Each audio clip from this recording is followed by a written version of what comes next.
Yeah.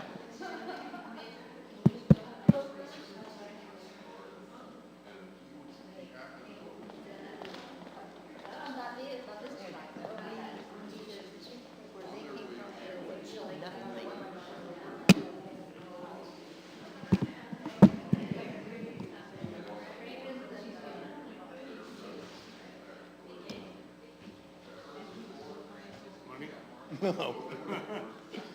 The money changers. So what I can do, I can give you 20. Here's the 6. You have 2 back there? Right? Yes. 12. I know you hate this, but you're doing this. Oh, wait a minute. There's 21. We'll pay the head for it.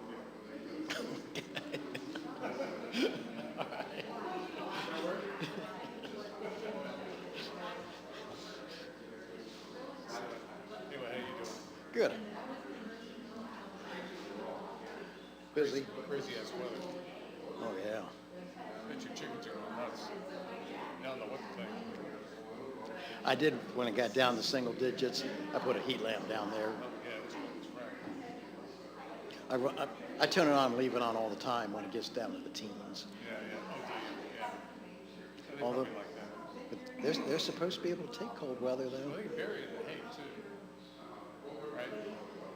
No, we really don't have any. They just huddle up together and puff themselves up to about twice their size. Yeah, yeah. Yeah, but you don't want to walk into a popsicle on a stick. Did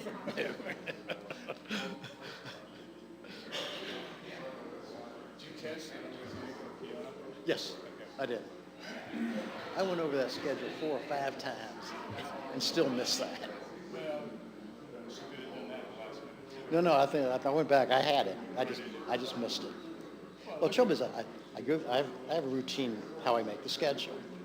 Then I go back and say, how do I need to switch people, especially if I have, because we got a number of readers who are also Eucharistic ministers. So if I have them scheduled at the same time, I have to move people around.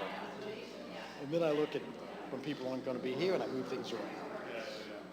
And when I do all that moving around, then I go back and try and make sure I didn't screw it up. But you know what? It works out. It's not like we're reading the State of the Union. Nope, not at all.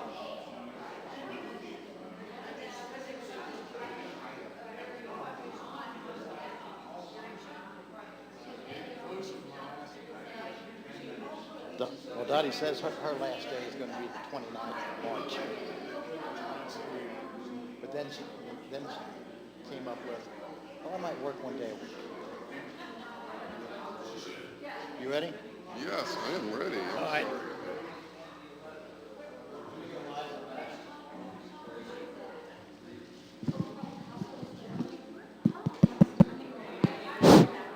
Jeff, is this on? It's on? Okay, good. Good morning. We are running a little late already, and that's really a bad piece of news because we got a lot to cover today. We're talking about simplicity, austerity, and self-denial, the monastic tradition. And today is going to be, get a cup of coffee because we're doing some heavy-duty stuff today. It's going to be a little bit wonky. We're going to dip our toe into Greek philosophy, but only for a few minutes. So don't get upset. Okay, here we are. What part does self-denial play in simple living? Because, when we think of monasticism and monks, we kind of think of people who are like into heavy self-denial. But that's not where we started 3 weeks ago. We started with simple living, kind of like that picture I showed you of the guy sitting, or was it a girl? I don't know. Somebody sitting in a lounge chair on the dock looking out at the water. That doesn't sound like self-denial. Where did that come from? Let's jump into it. First, because I said it was going to be wonky today, we need to go over a few terms. Asceticism, practicing strict self-denial as personal or spiritual discipline. It's not always religious. There is such a thing as secular asceticism. As somebody said, asceticism is kind of like monasticism on steroids. It's getting really into self-denial. And we'll explore kind of like why that's a thing. Monasticism, we know what that means. That's, about monasteries, and people who live in monasteries are called monks. It comes from the word monos, which is Greek for alone, because originally they all went off and lived alone. It's a religious way of life in which one renounces the world to devote oneself fully to God, because this requires a kind of dualistic attitude that there's God and then there's the world. There's spirit and then there's matter.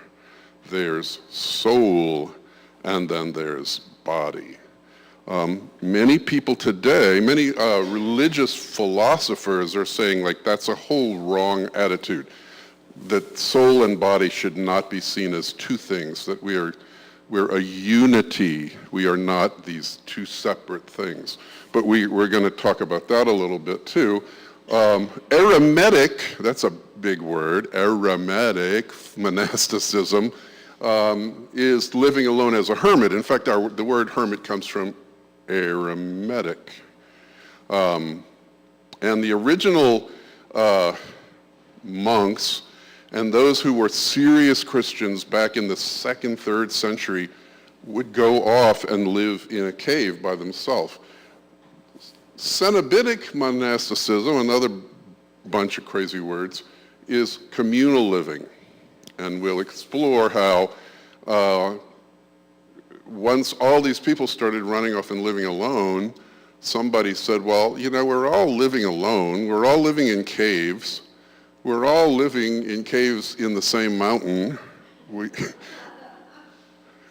might as well get together. So monastics follow a rule. We'll talk about the most common rule and the most famous rule is the rule of Saint Benedict. And they take vows, and we'll talk about those vows a little bit later. The rule of Saint Benedict was written about 530 AD, because once all these people started living together, it quickly became obvious that they needed some kind of social organization. They needed to have a rule for their lives.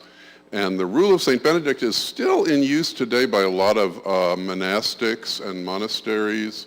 There are Anglican monasteries in England where Anglican monks still kind of wander around and do their thing. And of course, there's a lot of Catholic monasteries.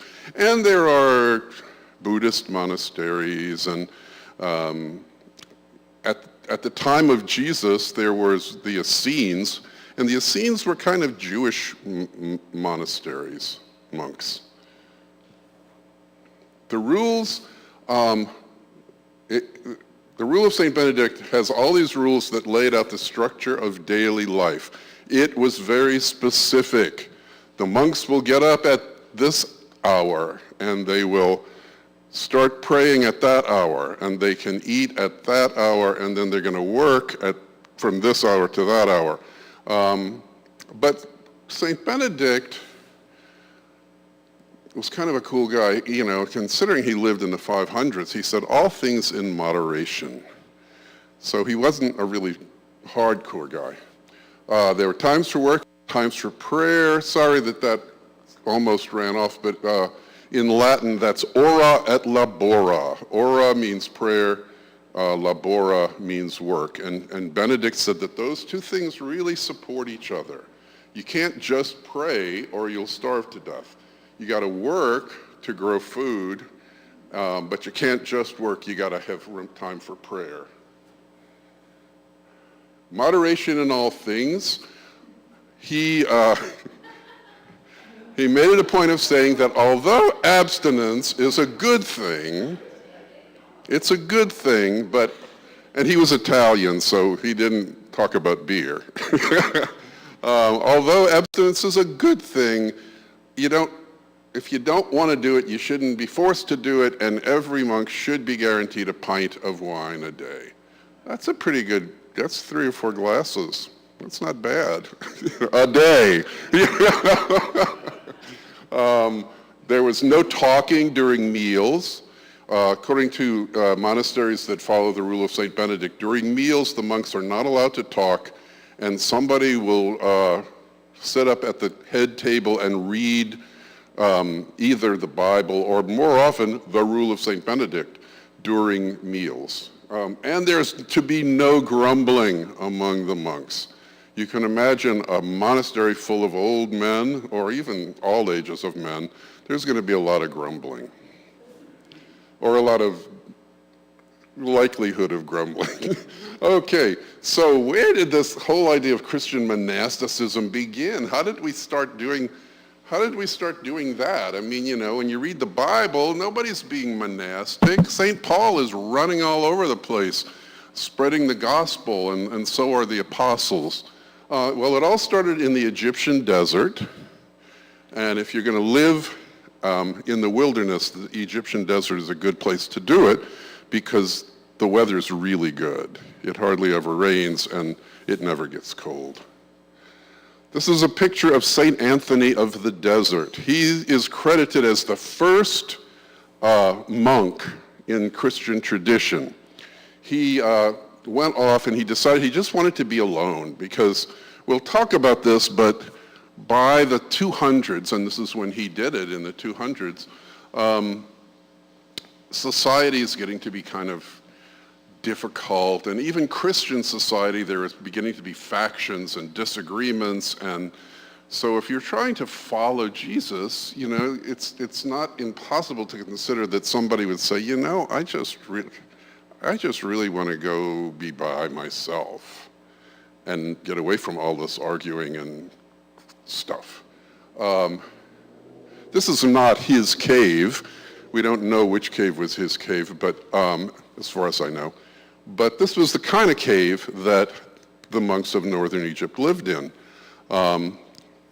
It's a little different from, you know, a European cave that would maybe be dirty and dusty, and, you know, this is all sandstone. And some of these guys would go into these sandstone caves because sandstone is very easy to carve and shape. And so they could kind of carve out rooms and make the rooms square and stuff like that. Well, St. Anthony had such a good idea, and to show you how ideas catch fire, you'd think that if somebody decided to go live in a cave by themselves, that, you know, he'd be out there by himself. But people were like, wow, that's a great idea. I'm going to go live in a cave too. And dozens of people started living in caves. Fortunately, the sandstone mountains of northern Egypt are full of caves. They were just pockmarked with caves. So before long, you saw this sort of stuff happening. Now, what's the point of going off to live by yourself if basically you're in a rabbit warren with, you know, 30, 40, 60 other people? And then imagine, you know, there would have probably been ladders leading up to each of these caves. So you might not even have a view from your cave because there might be a ladder in front of your door. So, I mean, this is an actual mountain in Egypt with caves that were inhabited by monks. So along comes St. Pachomius a few years later. St. Pachomius was a Roman soldier who became Christian, and in those days, Christianity was a little more anti-war and hardcore. And if you were a soldier and became a Christian, you had to give up your profession. So St. Pachomius becomes a monk, and because he was a soldier, he knew how to organize people. And he goes, you know, this is ridiculous. I mean, we're not really living alone, are we? No, we might as well just like all move in together. And so he actually wrote a rule. His rule is not as famous as the rule of St. Benedict, but he wrote he's credited with the first rule for monks. I've never read his rule, so I can't really fill you in on it. I don't even know if it's still in existence, but I would think some parts of it are. So why monasticism? Again, why is that the way a lot of people decided to live their lives? In the early days, the first 300 years or so, martyrdom was seen as the ultimate way to unite with Christ. Christ died, and so if you want to really be in union with Christ, you have to be willing, at least willing, to die for Christ. And the Roman Empire was happy to make that dream come true. So people would get arrested and fed to the lions in the Colosseum or crucified, or and it actually, in some points and in some places, it became kind of they called it resurrection madness. Some Christians were like determined to be martyred because they wanted to unite with Christ in that way. There are stories of people being put into the Colosseum and the lions weren't hungry because they had already eaten another Christian, I guess, and the lions wouldn't do anything. So there were actual stories of Christians running on the lions, like taunting the lions to make them kill them. I'm not trying to be funny. It wasn't a funny thing, but it actually happened. And I kind of bring it up just because, like, in the history of our faith, there have been a lot of people who were very extreme in their attitudes. Well, what happens is, in 313, the Edict of Milan is put into effect by Emperor Constantine, and he legalizes Christianity. So no more martyrs. Nobody's going to kill you for being a Christian anymore. And this became kind of an issue, like, well, now how do we unite perfectly with Christ? Between 140 and 200, we see some things happening in Christianity. Institutionalization. The church was forced to institutionalize. Why? Because of factions. Because suddenly there are all these Christian groups all over the place, and they're all arguing and having different opinions, and so some of the church leaders are going, okay, some things are not cool.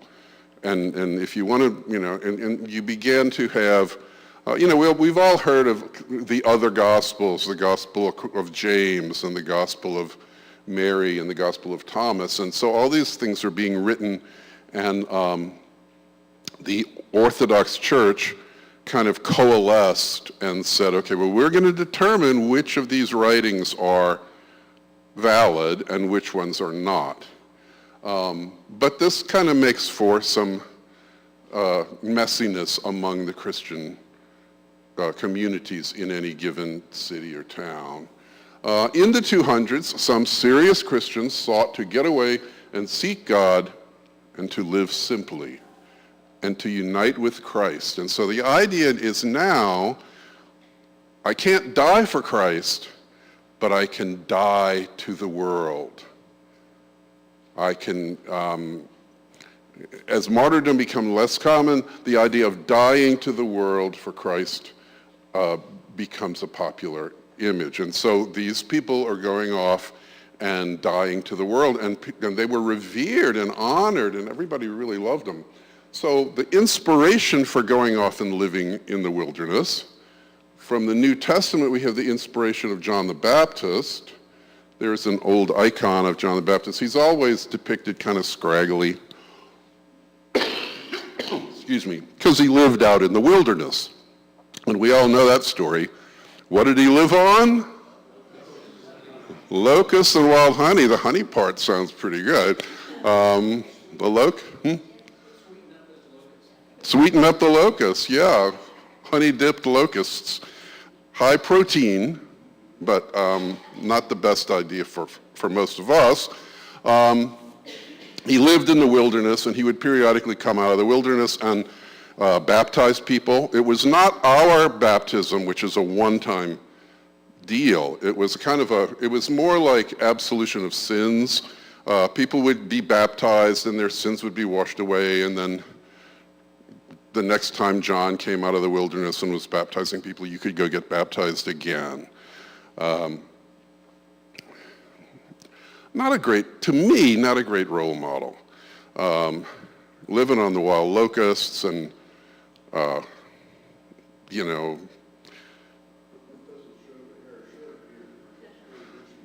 the hair shirt. I would not probably look to him as a role model, especially since in the gospel, he gets involved in politics and starts criticizing King Herod for marrying his brother's ex-wife, and then he gets arrested and beheaded. So what other inspiration do we have? We have Jesus, who spent 40 days in the wilderness.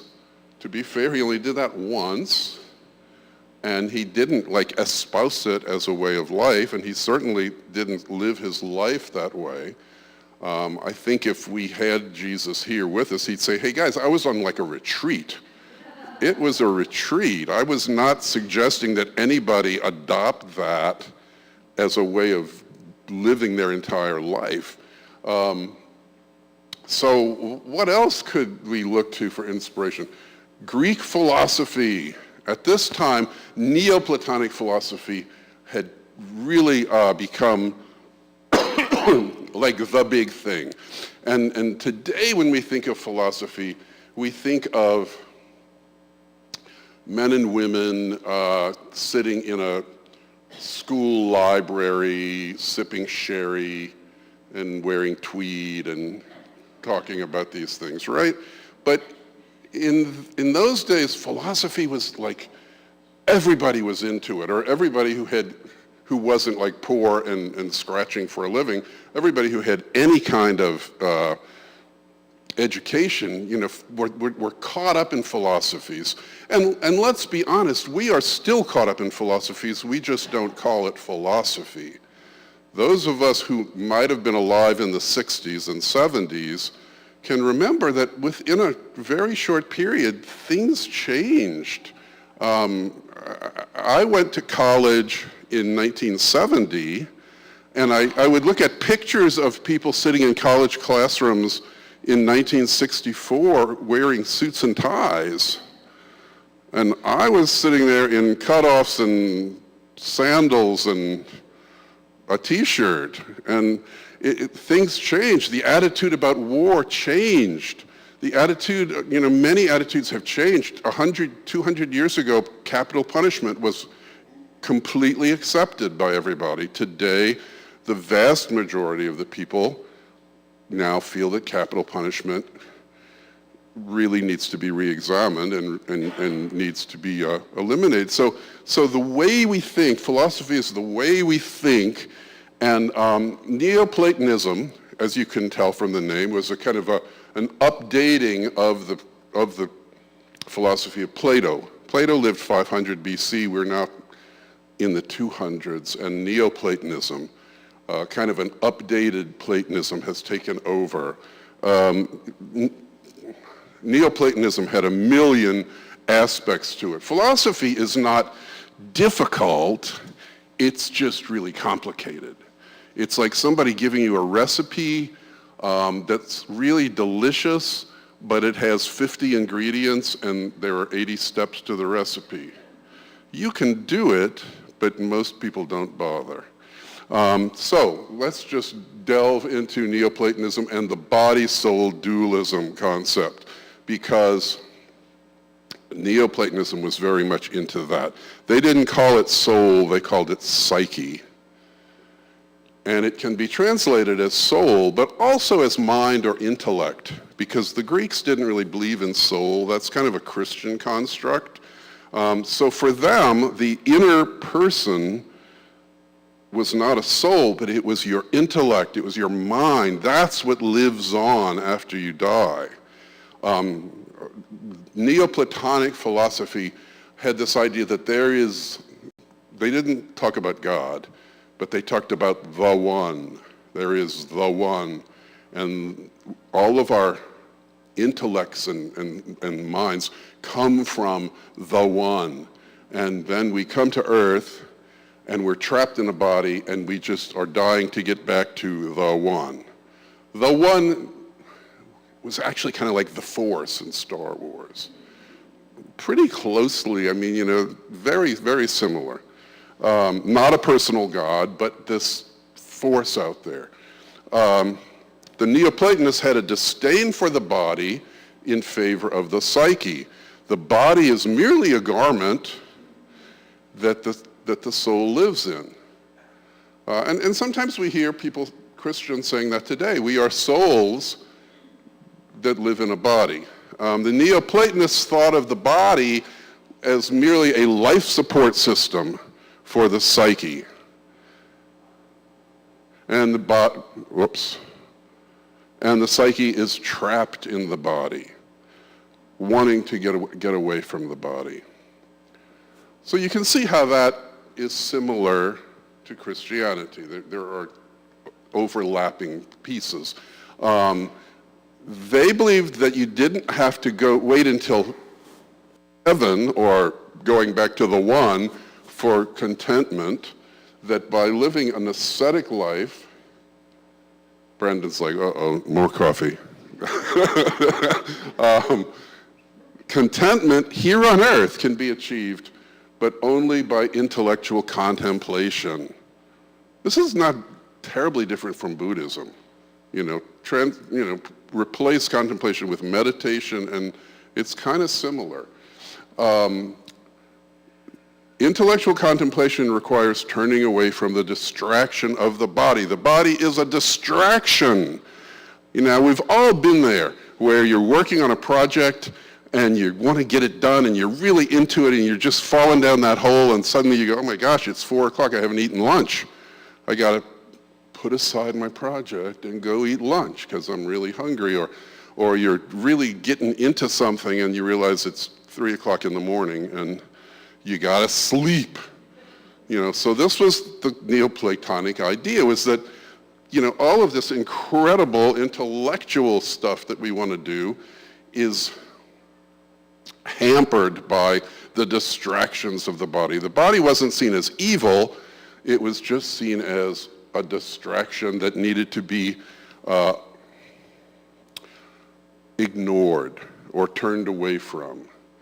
This is kind of a secular asceticism, and you had a lot of these Greeks who were really into it. It was recorded that one guy just decided that doing anything for your body was really a waste of time, so he just sat under a tree until he died because he wanted to only contemplate, and he refused to stop and eat. Now that sounds ridiculous, but we've had some of our saints who have not been too far removed from that. St. Francis of Assisi very famously on his deathbed said, I wish I had been kinder to my body. He died in his early 40s, mostly because he just wore his body out with these crazy fasts and, beating himself. We're going to talk about St. Francis later. We all love St. Francis, so that's going to be our reward for putting up with philosophy, okay? So to discuss, I'm going to give you just a couple of minutes to discuss this. Break into groups no bigger than 3, because I'm only going to give you a minute or 2. In your experience, is self-denial necessary to live simply? When you made plans to simplify after Christmas, was self-denial part of your plan? For those of you who were not here for the first week of this, we all agreed that after Christmas we were ready for simplicity. We were tired of all the parties, tired of all the cake and all the rich food. We wanted simplicity. Was self-denial part of your plan? Take a couple minutes to talk about it. If you're at home, think about it.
Take just another minute to finish the thought you're on.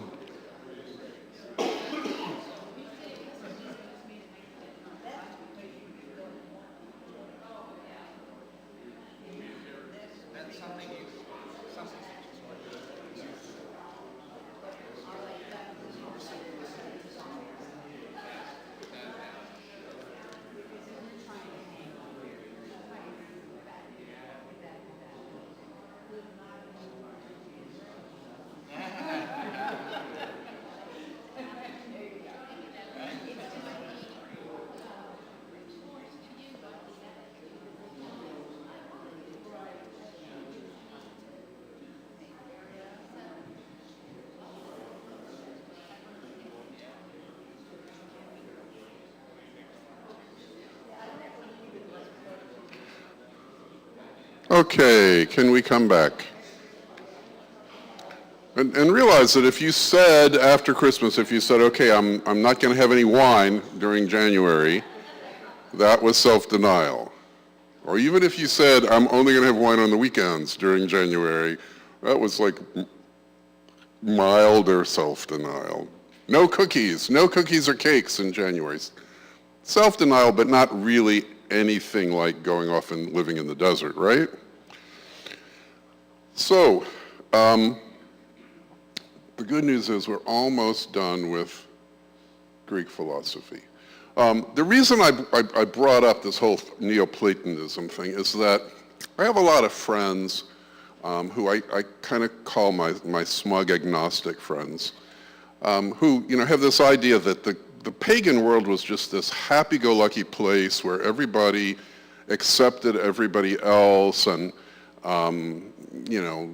people were sexually free, and then along came the church, like the nun at the school dance, and ruined everybody's good time.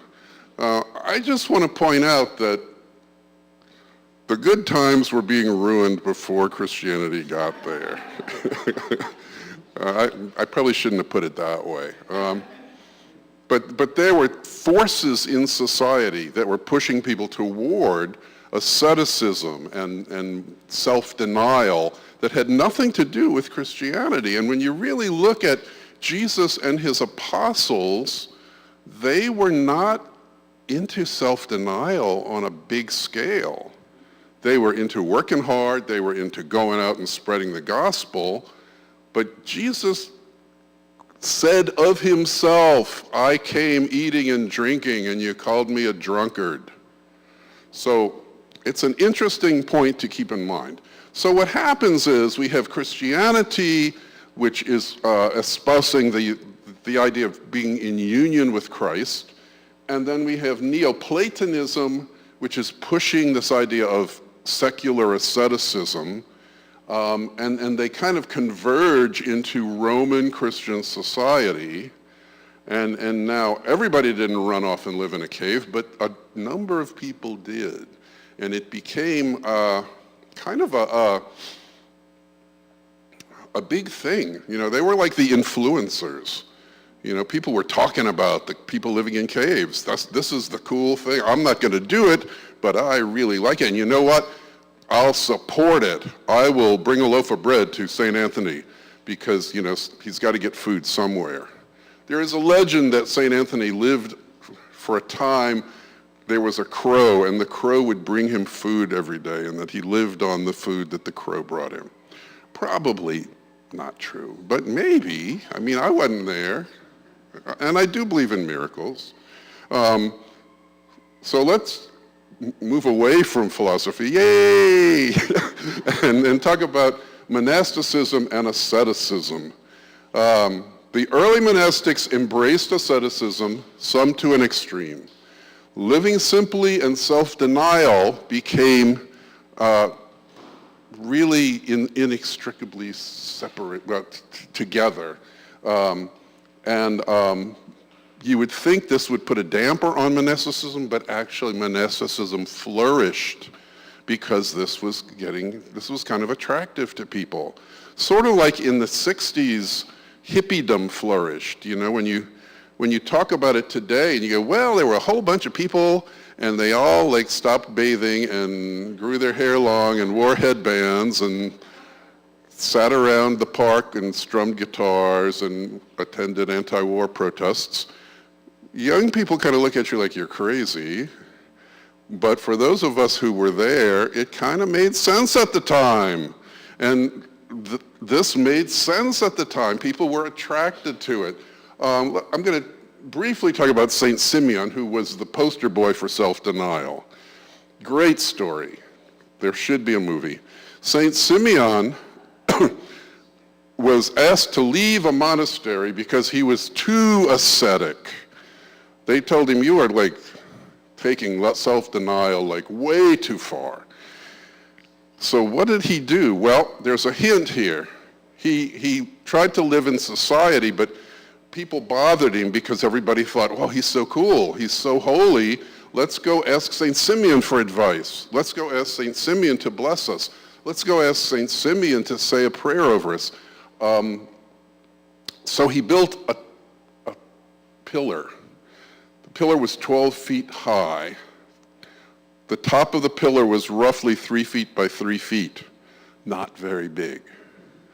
And he lived on top of the pillar. But, and here's where it gets really crazy, people wanted to be near him, so they started building pillars near his pillar and getting on top of the pillar. And St. Simeon was not going to he was not going to have his party ruined, so he built his pillar higher. And he kept building it higher. It eventually got to be 50 feet high and only 3 feet in diameter. And it did have a railing on top so he wouldn't fall off because he slept up there. I mean, he was up there 24/7. And there was no cover. It wasn't like there was a tent on top of that pillar. He was in the elements all the time. Again, northern Egypt never rains, never gets cold, but still kind of a crazy, crazy life, right? So how long do you think that lasted? He lived on that pillar for 37 years. It was right near Aleppo in Syria. We were talking about that before we started. He was revered, and numerous churches were named after him. In fact, if you look up St. Simeon, he's called St. Simeon Stylites because those pillars were called stylites. But if you look up St. Simeon Stylites, you have to look up St. Simeon Stylites the Elder because a bunch of other Stylites, people who like to live on pillars, also took the name Simeon. So there's There were several of them. I bring this up again just to kind of show you that some people, out of deep, sincere love of Christ, kind of go off the deep end or go up the deep end. Interesting guy, and people, oh, he did have a ladder, so that's good to know, because so many questions, right? How did he get food? How did he get rid of bodily waste? I mean, did he go down the ladder, or did he? There are stories that some of the people who lived on pillars had baskets on ropes, and they would lower the basket, and people who wanted a blessing from them would come and bring food or fruit or whatever. So, why did monasticism flourish?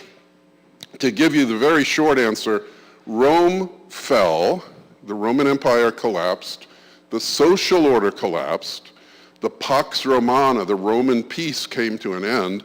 Rome was kind of brutal. If you got on the wrong side of the Roman authorities and criticized somebody, you might find yourself, being nailed to a cross or enslaved. But there was a certain social order there. All of Southern Europe and Northern Africa and the Middle East was under this rule of law, and things could you could live kind of well if you stayed out of trouble. Well, that social order collapsed. The Roman Empire fragmented into hundreds and hundreds of little fiefdoms where people were constantly warring and fighting, and feudal society rose up. More and more Christians sought out the simple, serene life of the monastery and the convent. By the age of faith, which is generally considered 1000 to 1200 AD, as many as 1/3 of all Christians were living in monasteries and convents. Think about that for a minute. 1/3 of the population of, at that time, was mostly Europe and parts of North Africa and the Middle East, although by that time that had all gone over to Islam. But about 1/3 of the people were living in monasteries and convents. It was not a bad life if you didn't mind being celibate. But you were pretty safe. Most of the time, if there was an army coming through, they weren't going to pillage the monastery unless they were a Viking army. And then eventually the Vikings even got converted, so then they stopped pillaging the monasteries. So what was monastic life like? You lived by a rule, most often either the rule of St. Benedict or something similar to the rule of Benedict. You took vows of poverty, chastity, and obedience. Interestingly, when we lived in Southern California, I started seeing a chiropractor whose name was Rashid, and he was a Persian Jew who had just come to America. And so he was very interested in asking me questions about my religion.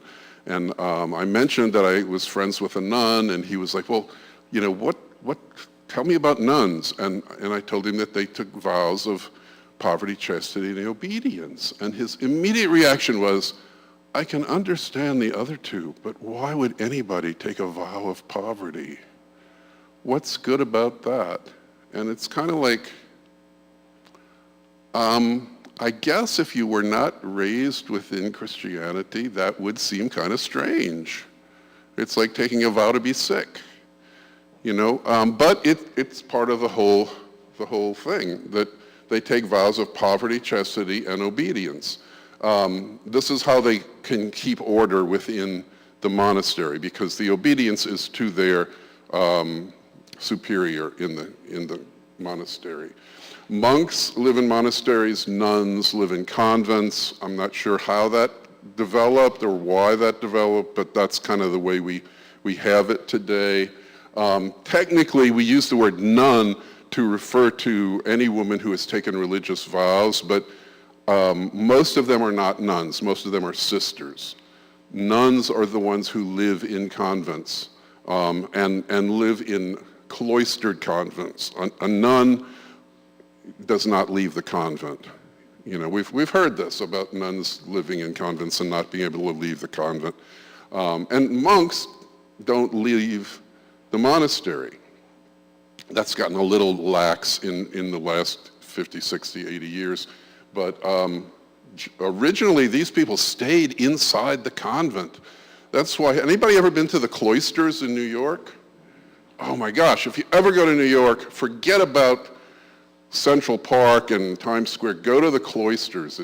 They have taken buildings out of Europe from the Middle Ages and taken them apart and brought them to Upper Manhattan and built them back together and stuck them all together. So you're in a chapel from France in the 13th century and you walk through a doorway and you're in a monastery chapter house from England in the 1500s. And you get it, you just get a real sense of it. And the word cloister refers to an enclosed garden. These monasteries were all built around enclosed gardens because you weren't allowed to go outside of the monastery. So if you wanted to get any nature, you just walked in your enclosed gardens. But yeah, remember that when you go to New York, the cloisters. It's part of the Metropolitan Museum of Art, and it has parking. And you can get there by subway, yes. Monastic life offered an ordered, safe, predictable life to millions of people. It also just made sense. If you were the younger son or the younger daughter, you didn't have much prospects. You weren't going to inherit. You could be a soldier or you could enter religious life. And so many people, not to say that they were not, it was the age of faith, so I mean, I'm not trying to say that they were not people of faith, but this was kind of sweetened the deal. Oh, wow, we're getting late here. So I'm going to give you homework before next week. Seeking the simple life, something to consider. If you were going to write a rule for simple living, what would it look like? If you were going to live by a rule, what would it be like? It wouldn't be the rule of St. Benedict, but it might be the rule of the Karens, you know, or the rule of the Murphys. What would your rule be like? And you could try to do this as completely or as simply as you want to. What would be the time you get up? How much time in prayer would you be doing every day? When would you pray? Would you pray in the morning and at night and in the middle of the day? Or would you just kind of rattle off a thanks for the food, thanks for the grub? I think this would be a great Lenten experience for you. Much better than, you know, giving up beer. So think about this. Think about if you were going to have a rule for your family. This will be really easy if you live alone. If you live with a family, you got to sell everybody else on the idea. But what would your rule be like? And if you want to, you can access the Rule of St. Benedict online for inspiration. You can access it in a million different ways. You don't have to read the whole thing because it's a thick book. But you can read the outline. You can kind of just get the gist from it. I think this is a super idea. Again, I'm bringing back this slide just to kind of remind us that it laid out the structure of the daily life, how much you worked, how much you prayed. Remember moderation in all things. A pint of wine a day is acceptable. You might want to change that a little. No talking during meals, maybe not. Most families only talk to each other during meals. But, you know, no grumbling, great idea. And finally, next week, we're going to do the gospel according to St. Francis of Assisi. We all love St. Francis for very good reasons. He founded an order and around the year 1200, and we'll talk about him next week, okay? Quick question. How many people in here have seen the movie Brother, Sun, Sister, Moon? Nobody. Well, we're going to show clips from it, so it's really exciting. by Franco Zeffirelli, the guy who did Jesus of Nazareth and Romeo and Juliet. And we'll talk about that next week. Francis of Assisi, thanks for coming. Sorry we ran over.